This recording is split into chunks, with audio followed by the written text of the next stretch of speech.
hadis ke-527.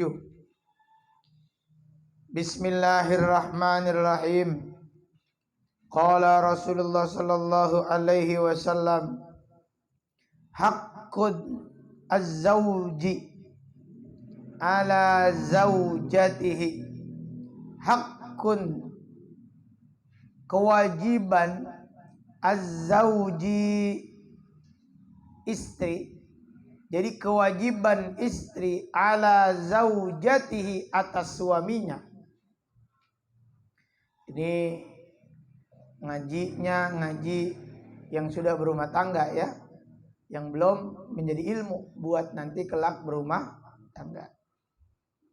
Haqqun zauji, haqquz zauji ala zaujatihi, kewajiban istri ala zaujatihi, atas suaminya. Apa saja sih kewajiban? Jadi ketika kamu melaksanakan pernikahan, maka pernikahan itu disebutkan oleh Allah, wa min ayatihi an khalaqalakum min anfusikum azwaja. Wa min ayatihi, dan ada di antara tanda-tanda kebesaran Allah, an khalaqalakum min anfusikum, diciptakan dari jenismu. Reja ini udah diciptain nama Allah, pasangannya dari bagiannya reja, tulang rusuk reja yang paling atas sebelah kiri. Udah ada. Maka nggak usah dicari, ntar juga datang sendiri begitu. Udah wayahnya mah ya bukan begitu, Bang Didit. Gitu. Kita doa saja gitu. Ya nu ya, Gali, nggak usah datangin cewek mulu, begitu. Jangan nyamperin siapa namanya? Anissa. Waduh, Anissa anaknya Jamuri. Waduh, bener dah. Reja bocorin aja lagi Reja nih. Kalau Ibnu siapa Ibnu? Nggak ada ya?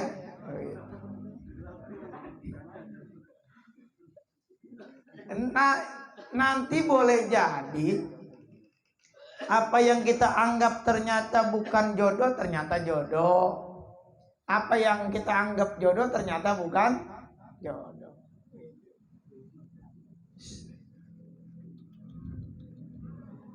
Jadi wa min ayatihi an khalaqalakum min anfusikum azwaja.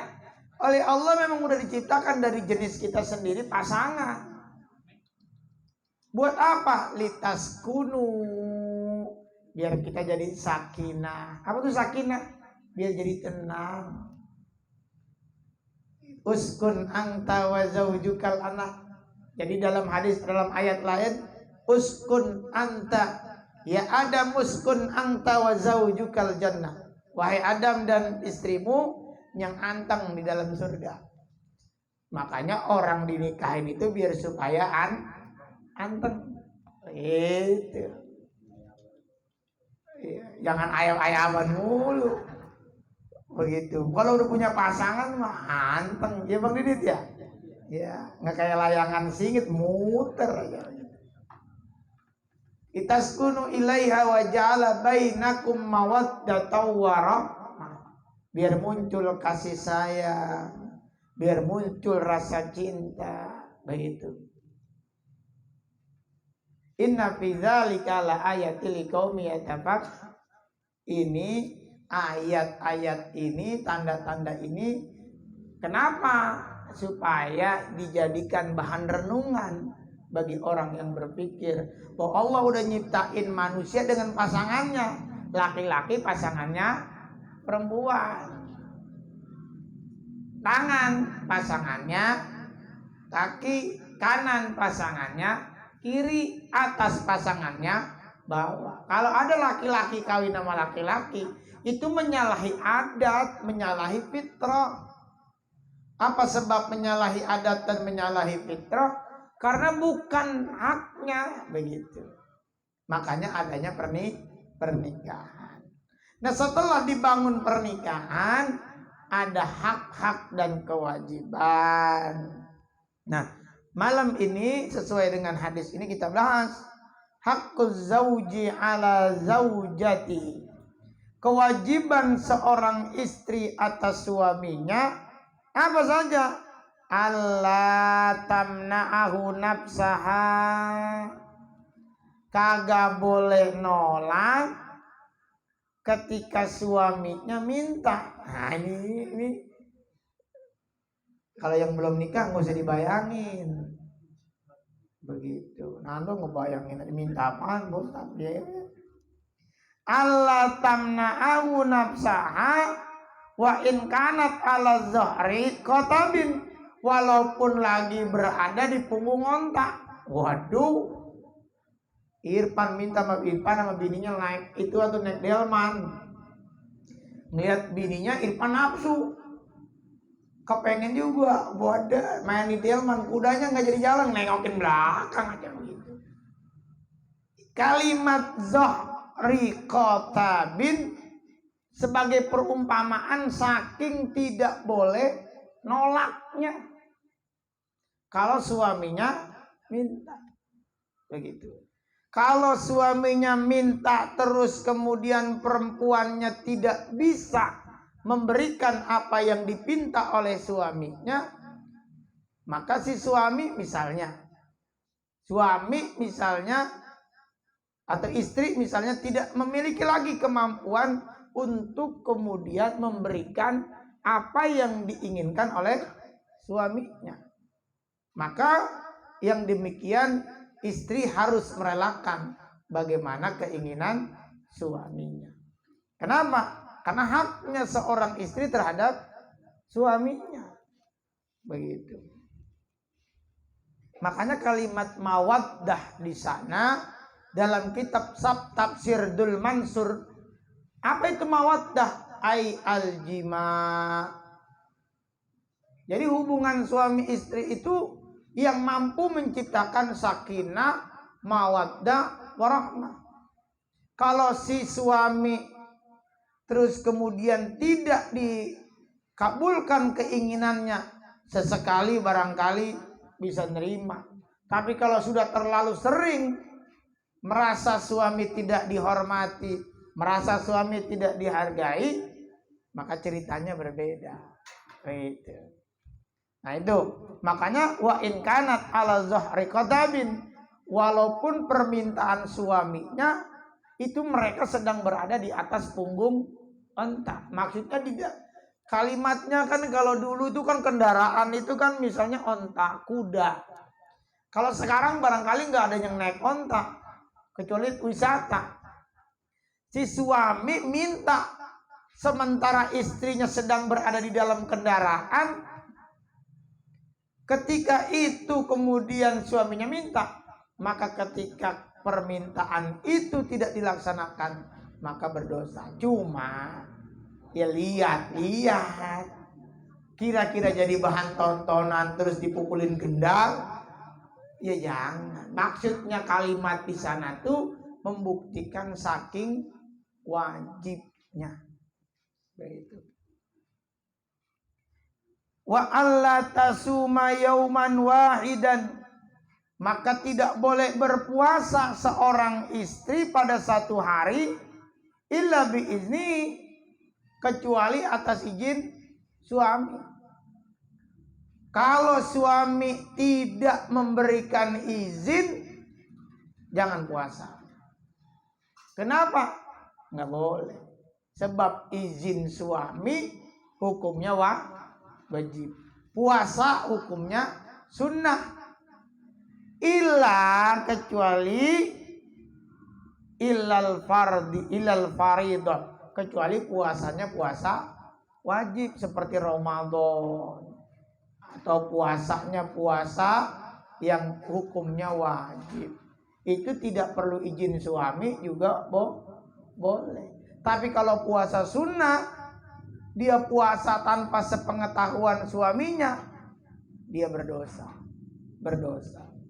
Sebab puasanya sunnah. sementara minta izin kepada suaminya hukumnya wajib. Maka tidak boleh yang sunnah itu mengalahi yang wajib. Terus apa lagi? Fa in fa'alta asimat, kalau dia melakukan itu maka dia berdosa istrinya. Jadi kalau istrinya berpuasa terus kemudian suaminya nggak tahu dia puasa dan dia nggak izin kepada suaminya, fa in fa'alta asimat, kalau dia berbuat begitu maka dia berdosa. Walam yutaqabbal minha, maka puasanya yang diterusin tidak diterima oleh Allah Subhanahu. Tuh, makanya dengerin. Istri puasa, ngomong sama laki kagak, ngomong sama suaminya kagak. Udah jalan puasa ngomong, bang saya puasa. Suaminya nggak redo, dipaksain tuh. Maka hati-hati. Termasuk nanti kalian punya istri lagi baca Quran. Baca Quran hukumnya apa? Baca Quran hukumnya apa? Hah? Baca Quran hukumnya sunnah. Baca Quran hukumnya sunnah. Panggilan suami hukumnya wajib. Jangan sampai lagi baca Quran suami manggil nggak diopenin. Apa sebab? Walaupun dia lagi baca Quran, suaminya kemudian nggak ridho, dia dapat dosa, kagak diterima baca Quran. Sampai di sini paham? Ngerti nggak? Begitu. Bismillahirrahmanirrahim. Yasin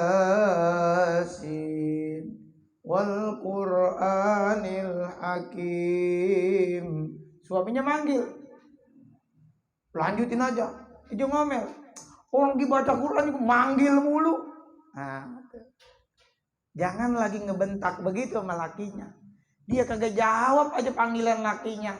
Baca Qurannya bukan jadi pahala, jadi dosa tuh. Jadi dosa. Tuh. Paham sampai di sini? Paham nggak? Makanya nanti kalian begitu, ajarkan. Jangan perkara sunnah mengalahi kewajiban. Terus apa lagi? Wa alla tu'tiya min baitihi syai'an illa biiznihi. Seorang istri mengeluarkan atau membelanjakan atau ngasih duit atau apapun namanya. Wa alla tu'tiya min baitihi syai'an, jika dia mengeluarkan sesuatu dari rumah dia, illa biiznihi, tanpa izin suaminya, fa in fa'alta kana lahul ajru wa kana 'alaihal wizru. Ketika istri mengeluarkan sesuatu dari rumah terus kemudian tanpa izin dari suaminya, maka suaminya dapat pahala tapi istrinya dapat dosa. Tuh. Paham enggak? Kalau si istri mengeluarkan sesuatu dari rumahnya terus kemudian tanpa izin dari suaminya dia keluarin, termasuk bahkan amal sekalipun, begitu, amal sekalipun tanpa izin dari suaminya, yang dapat pahala siapa? Suami, tapi istrinya dapat dosa. Tuh. Apalagi yang lain-lain begitu. Terus apa lagi? Wa alla takhruja min baitihi illa biiznihi, keluar dari rumahnya tanpa izin suaminya. Fa in fa'alta, jika dia melakukan yang demikian itu, la'ana Allahu wa malaikatu, maka Allah akan melaknatnya.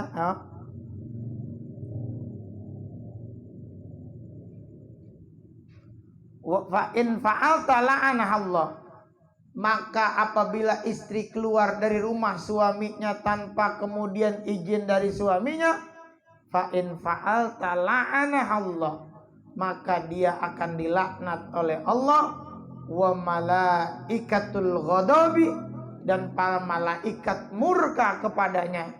Kalimat murka di situ malaikat ngedoain yang buruk, ngedoain yang jelek-jelek kepada istri yang keluar rumah tanpa izin suaminya dari berangkat. Sampai kapan tuh? Hatta tatuba, sampai si istri bertaubat, minta maaf kepada suaminya, au turaji'a, atau pulang, wa in kana zaliman, walaupun suaminya orang zalim. Walaupun suaminya katakanlah bukan suami terbaik, zalim, kalau dia keluar rumah terus kemudian tanpa izin suaminya atau tanpa ridho dari suaminya, maka keluar dari rumahnya Allah melaknatnya. Para malaikat ngedoain yang buruk-buruk. Maka ketika dia di jalan terus kemudian meninggal, naudzubillah summa naudzubillah min dzalik. Begitu.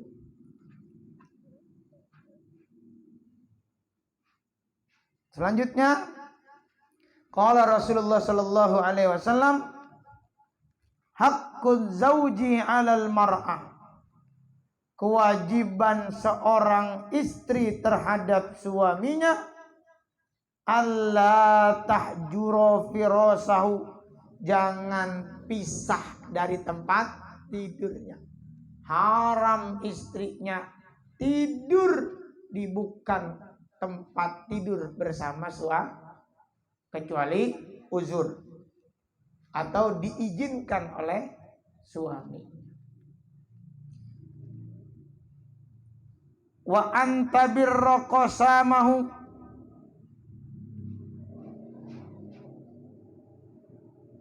dan berbuat baik qasamahu, terhadap gilirannya. Ini kalau suaminya punya istri lebih dari satu. Wa antuti'a amrahu, dan juga taat kepada perintah suaminya. Wa antabira qasamahu itu dia berbuat baik kepada suami yang memang membuat giliran kepada istrinya yang lain. Misalnya suaminya punya istri dua, jatah istri pertama Senin, Selasa, Rabu, Kamis. Jatah istri keduanya Jumat, Sabtu, Minggu. Saat udah bukan gilirannya, si istri itu berbuat baik, bahkan mempersiapkan si suaminya supaya untuk ke istri yang keduanya. Kira-kira begitu nggak kira-kira tuh? Waduh, bisa dicangkul urusannya. Begitu. Ya, ini ngomong Nabi bukan saya. Lihatin teksnya. Istri berbuat baik kepada suami yang kepengen ngebagi jadwalnya. Begitu.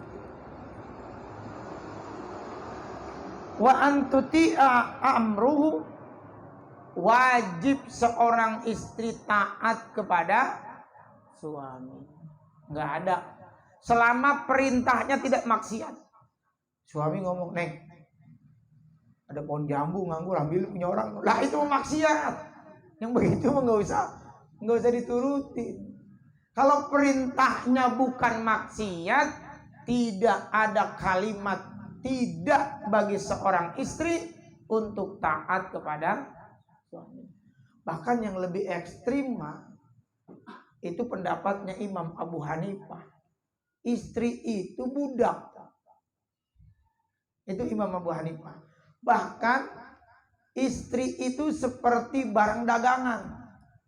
Makanya jangan heran kalau ada orang kemudian ngasih patokan. Kalau lu mau nikahin anak gua 100 juta. Itu pendapatnya Imam Abu Hanifah begitu emangnya. Jadi Imam Abu Hanifah, pernikahan itu seperti layaknya jual beli. Cuman nggak tega aja begitu. Itu kalau ikuti pendapatnya Imam Abu Hanifah begitu.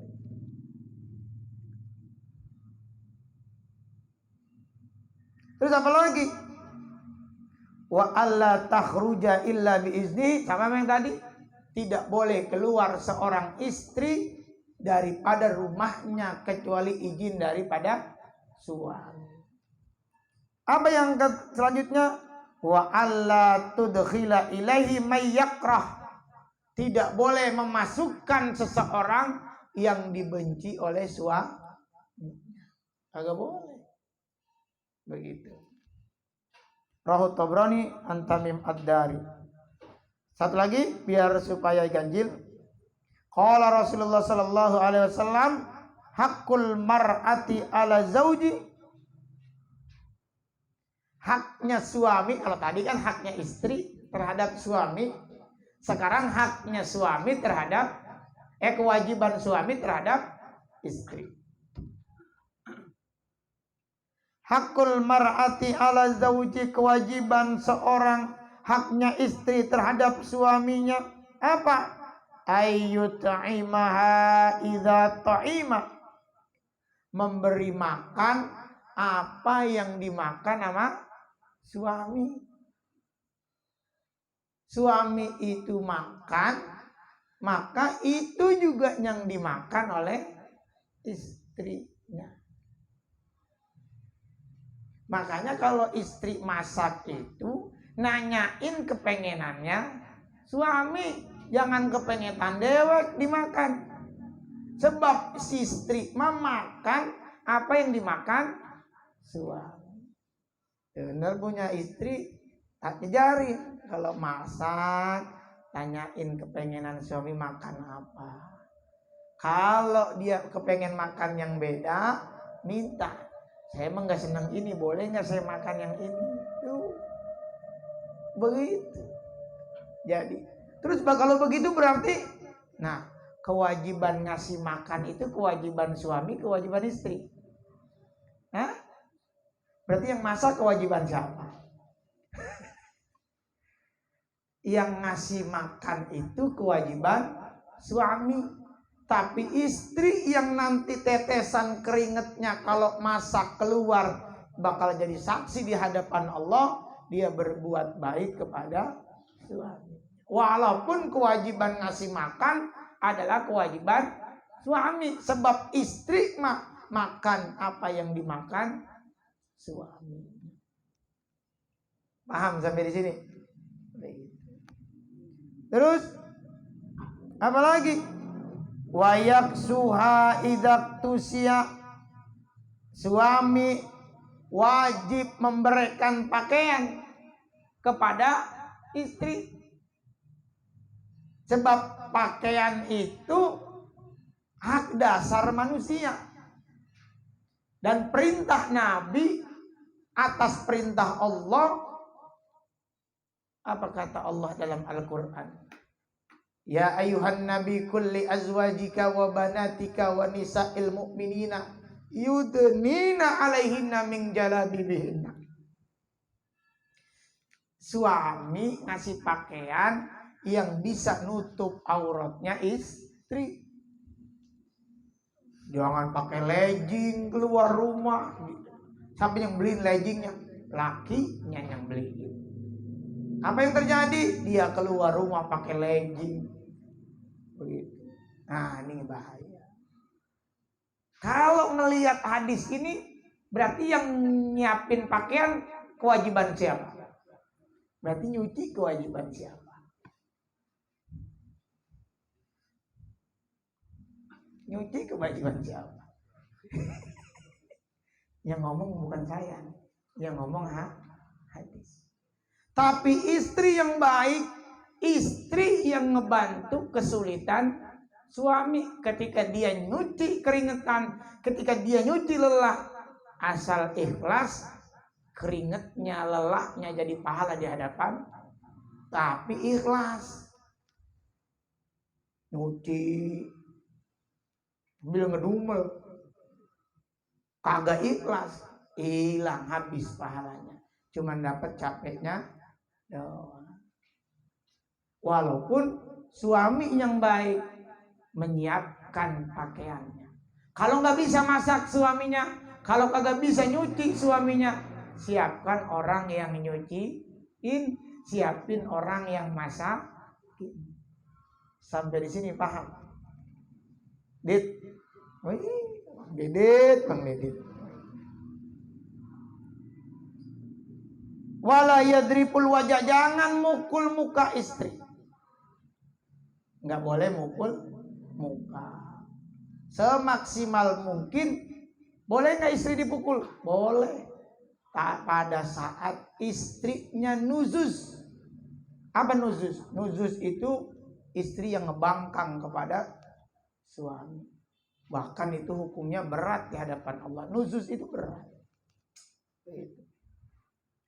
Walau yuqabbihu, jangan ngejelek-jelekin istri. Jangan ngejelek-jelekin, biar keling juga. Wih, mutiara. Mutiara. Makanya Nabi manggil bininya ya Humairah. Manggil istrinya dengan panggilan yang romantis. Apa sayang? Ya, peang, kali peang begitu. Aduh. Dia juga mikir juga begitu. Ya kalau itu manggil nggak ada orang, giran ada orang banyak manggilnya sayang, giran depan rumah wah ilaha illallah. Terakhir apa? Wala yahjuru illa fil baiti. Apa tuh? Jangan mengucilkan istri kecuali di dalam rumah. Paham? Jangan mengucilkan istri illa fi baiti, kecuali di rumahnya. Marahin, balik ke rumah. Makanya kalau ngomelin anak, jangan ngomelin istri, jangan di depan anak. Masuk ke kamar, tutup pintunya, ngomelin. Sebab anak punya penyakit nanti pundungan. Apa itu pundungan? Kesono nggak berani, kesini nggak berani, suruh ini nggak mau, sini ini. Mana si Indra? Suruh megang mic, gemeteran. Itu begitu. Omelin di dalam kamar. Atau udah diem. Kalau dibilangin kagak paham juga, diemin. Kalau udah didiemin gak paham juga, apa? Boleh dipukul, tapi pukulnya yang baik. Begitu. Wallahu a'lam bishawab. Al-Fatihah. A'udzubillahi minasyaitonir rajim. Bismillahirrahmanirrahim. Alhamdulillahi rabbil alamin. Ar-Rahmanir Rahim. Maliki yaumiddin. Iyyaka na'budu wa iyyaka nasta'in. اهدنا الصراط المستقيم صراط الذين أنعمت عليهم غير المغضوب عليهم ولا الضالين يا رب بالمؤمنين